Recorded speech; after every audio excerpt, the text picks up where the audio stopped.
Welcome to the Get Real Podcast, your high-octane boost of full-on reality therapy for personal, business, and investing success with your host, Ron Phillips, because somebody's got to tell it like it is. Hey, everybody. Welcome back to the Get Real Podcast. Ron Phillips here, and I don't know that this show is I don't know if anybody asked for this, but I feel like a lot of people need to hear this. So I get both inside and from outside of my company way more frequently than I should the question, what do I do if my property's not rented in 2 months, 3 months, 6 months? Do I fire my manager? What do I do?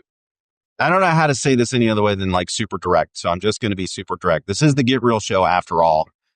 So if you're in this situation, I'm going to just tell you something you probably don't want to hear, but something that you need to hear. And that is this. There's only a couple of reasons why a property won't rent. Number one, it's dirty, or it's not, you didn't paint it. Something's wrong visibly with the property. If you turn the property the right way, if it looks nice, then there's really only one reason. And that is that it's overpriced for the time that you are trying to rent it. So the thing that I always get from people is, yeah, but if I lower my rent, then I'm losing cash flow. And I'm like, well, okay, that may be true. But if you rented your property in the spring at the highest time when you could get the most for your property, and it went vacant in November, you're probably not going to get the same amount of rent unless you want to wait until spring. Now, I wouldn't recommend that. Okay. People get very, very attached to their rent rate. So I thought maybe we would do some quick math, because I think I've done this on the show before, but it's not sinking in. And I want to make sure everybody understands this. Okay.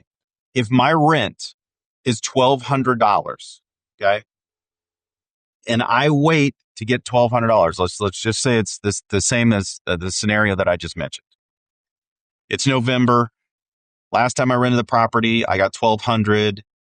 Everything was fine. The property looks really, really good. Now it's November, and I have a vacancy. Okay. For whatever reason, I've got a vacancy. It's November.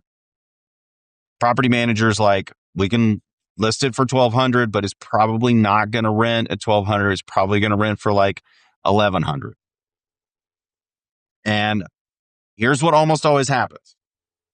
And people go, no, it rented last time for $1,200. Let's keep it at $1,200. Property manager says, okay, they're your agent, right? They're going to do what you tell them to do. So they list it at $1,200. Doesn't rent in November. Doesn't rent in December. It's now January, and you're asking your friends, you're asking Ron, you're calling the company, you're calling everybody, trying to figure out, why is this thing not renting? Well, let's do some quick math. If we would have gotten at least in November for $1,100 a month, right? That's $100 less for the year. So it is less cash flow. I understand that. But 1 month of vacancy is equal to $1,100 a month.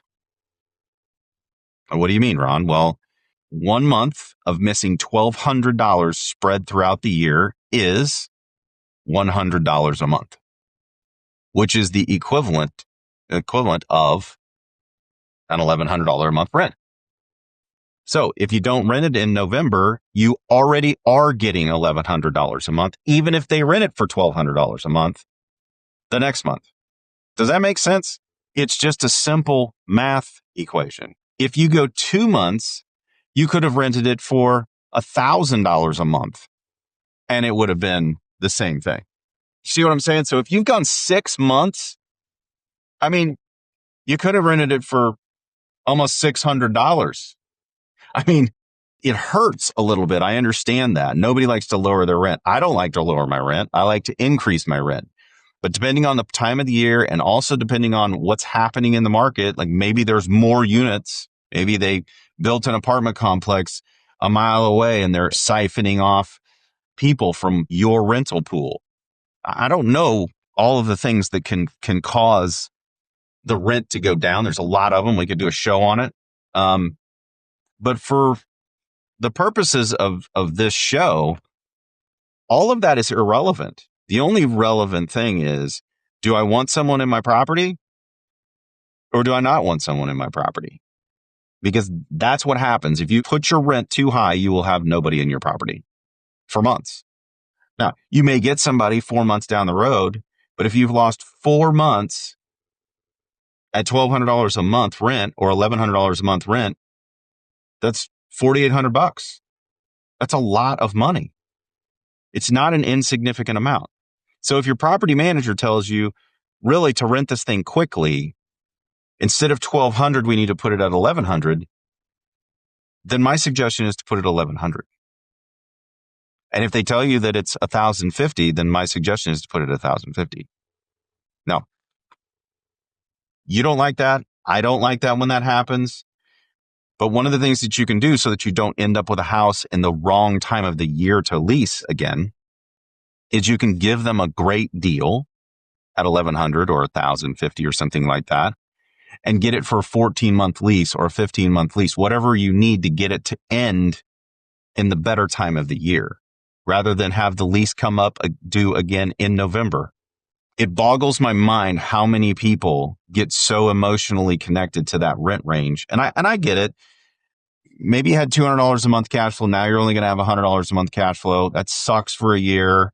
Maybe it was, you had $200 a month cash flow and now you're going to be break even and it sucks. I get it.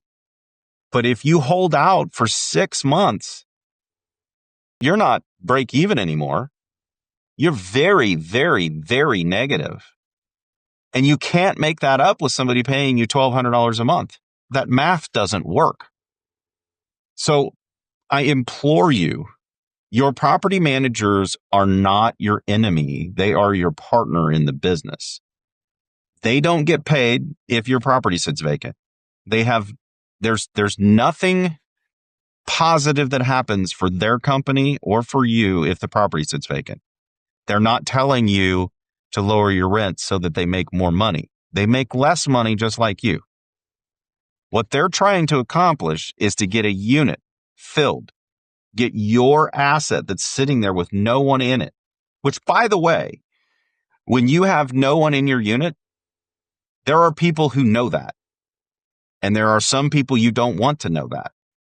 The faster that gets filled up, the less the likelihood is that you're going to get vandalized, that you're going to have somebody go and try to squat in your property. Vacant properties, not a good thing. So listen to your managers. And I'll give you one more hint. When I'm having a hard time leasing up a unit, one of the things I do when I talk to my management company is I let them know I am the guy, out of all of your people, I'm the guy who's the most creative. Bring me a creative deal and I will most likely do it. One of the most creative deals I've done is one time I told one of my managers in an apartment complex, I said, I don't care what they say. You bring me the deal. If somebody wants a TV to move in, I said, do the math. We can go get a TV for $500 at Costco and give them a TV. And the manager looked at me kind of weird and they were like, really? I'm like, yeah, well, I don't care what it takes.